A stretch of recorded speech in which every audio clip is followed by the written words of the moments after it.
विनेश फोगाट एक बार फिर विवादों में आ गई हैं। भारतीय कुश्ती महासंघ यानी रेसलिंग फेडरेशन ऑफ इंडिया ने उन पर बड़ा एक्शन लेते हुए शो कॉज नोटिस जारी कर दिया है। इतना ही नहीं, उन्हें 26 जून 2026 तक घरेलू रेसलिंग कॉम्पिटिशन्स में हिस्सा लेने से भी बैन कर दिया गया है। दरअसल विनेश फोगाट करीब 18 महीने बाद रेसलिंग में वापस करने वाली थी। उनका नाम गोंडा में होने वाले national open ranking wrestling tournament में शामिल था और फैंस भी उनके कमबैक का इंतजार कर रहे थे।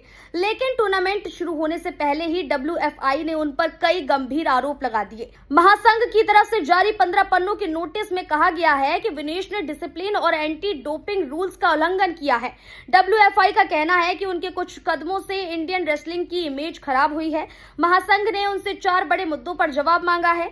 सबसे बड़ा मामला 2024 पेरिस ओलंपिक्स का बताया गया है। वहां विनेश फोगाट वेट कैटेगरी के नियम पूरे नहीं कर पाई थी, जिसके कारण उन्हें डिस्क्वालीफाई कर दिया गया था। इसके अलावा उन पर एंटी डोपिंग रूल्स के तहत लोकेशन अपडेट यानी वेयर अबाउट से जुड़े नियम तोड़ने का भी आरोप है। आसान भाषा में समझें तो खिलाड़ियों को बताना होता है कि वे किस जगह ट्रेनिंग कर रहे हैं या कहां मौजूद हैं, ताकि जरूरत पड़ने पर उनका डोप टेस्ट किया जा सके।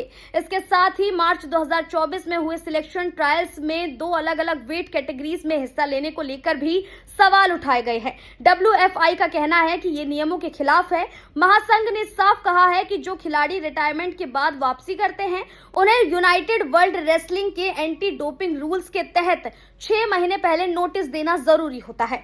WFI का दावा है कि विनेश ने ये प्रक्रिया पूरी नहीं की, इसलिए फिलहाल वह डोमेस्टिक लेवल पर कोई मुकाबला नहीं खेल सकती।